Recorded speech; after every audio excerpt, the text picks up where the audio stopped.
കുറച്ച് നാളുകൾക്ക് ശേഷമാണ് കേട്ടോ ഞാൻ ഇന്നൊന്ന് പുറത്തേക്ക് ഇറങ്ങുന്നത്. ഏകദേശം ഒരു 4-5 മാസമെങ്കിലും ആയിട്ടുണ്ടാവും. ഞാൻ ഭയങ്കര ഡിപ്രസ്ഡ് സ്റ്റേജിലായിരുന്നു. ഇവിടെ ഭയങ്കര വിൻ്റർ ആയിരുന്നു. എൻ്റെ ലൈഫിൽ ഫസ്റ്റ് ടൈം ഞാൻ അനുഭവിക്കുന്ന വിൻ്ററാണ്. ദ വേസ്റ്റ് സീസൺ എന്ന് വേണമെങ്കിൽ പറയാം. എനിക്ക് ഒട്ടും തന്നെ ഇഷ്ടപ്പെടാത്ത ഒരു സീസണാണ് കേട്ടോ ഈ വിൻ്റർ സീസൺ എന്ന് പറയുന്നത്. സമ്മറിലില്ലേ നടക്കുമ്പോൾ ഞാൻ സമ്മറിൽ ഇതിലേ പോകുന്ന വീഡിയോസൊക്കെ പോസ്റ്റ് ചെയ്തിട്ടുണ്ട്. നല്ല ഭംഗിയാണ്, ഇഷ്ടം പോലെ പൂക്കളൊക്കെ കാണാം എല്ലാ വീടുകളിലും. ഇപ്പോഴത്തെ ഒരു അവസ്ഥ നോക്കി ചെളിവെള്ളം, അതായത് മഞ്ഞെല്ലാം ഉരുകി ചെളിയായിട്ടുള്ള അവസ്ഥയാണ് കാണുന്നത് ഫുള്ള് ഇവിടെ മുഴുവനും. ഇനി നമുക്കൊരു ബിസിനസ്സുകാരൻ്റെ ഡെയിലി പ്ലാനിങ് കേട്ടാലോ. 3 ജില്ലയിൽ തുടങ്ങാം. 3 ജില്ലയിൽ തുടങ്ങിയിട്ട് ഞാൻ ആലോചിക്കുമ്പോൾ കൊച്ചി തുടങ്ങുക, പിന്നെ ഒന്ന് കോഴിക്കോട് തുടങ്ങുക. കണ്ണൂർ ഇപ്പം വേണ്ട, കണ്ണൂർ പൊട്ടനാടാ. സ്വന്തം നാടാണ് കണ്ണൂര്.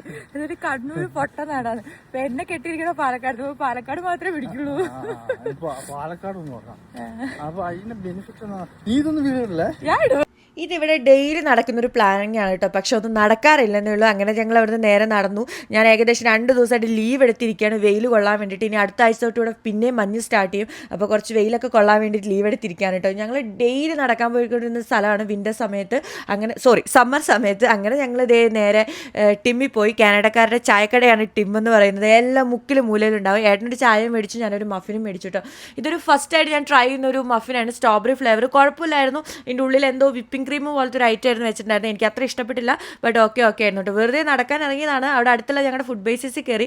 അവിടെ നിന്ന് നേരെ ഇങ്ങനെ നടന്നപ്പോൾ കുറേ ഇഷ്ടം പോലെ ഫ്രഷ് ഫ്രൂട്ട്സ് വന്നിട്ടുണ്ടായിരുന്നു. പക്ഷെ ഞാൻ അധികം ഒന്നും എടുത്തിട്ടുണ്ടായിരുന്നില്ല. 2 പ്ലം ട്രൈ ചെയ്യാനൊരു ആഗ്രഹം, ഞാൻ ഇതുവരെ കഴിച്ചിട്ടുണ്ടായിരുന്നില്ല. അങ്ങനെ 2 പ്ലം എടുത്തു. പ്ലം എന്ന് തന്നെയല്ലേ ഇതിന് പറയണത്.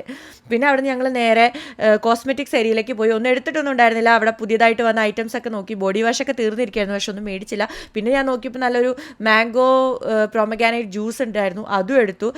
ഒന്ന് നടക്കാൻ ഇറങ്ങുമ്പോഴേക്കുള്ള എൻ്റെ ചിലവാണ് ഈ കാണുന്നത്. $11 ആയിട്ടോ. വെറുതെ അത് നടക്കാൻ ഇറങ്ങിയാണ്. ഒരു ലിച്ചിയുടെ ജ്യൂസ് എടുത്തിട്ടുണ്ടായിരുന്നു. കുറേ നാളായി ലിച്ചി ജ്യൂസ് കുടിച്ചിട്ട്, നാട്ടിലൊക്കെ എപ്പോഴും കുടിക്കാറുണ്ടായിരുന്നു. അപ്പോൾ ഇത്രയേ ഉള്ളൂ. പിന്നെ ഞങ്ങളുടെ ഊബർ വന്ന് ഞങ്ങൾ വീട്ടിലേക്ക് പോയി. അപ്പോൾ ഓക്കെ, ബൈ.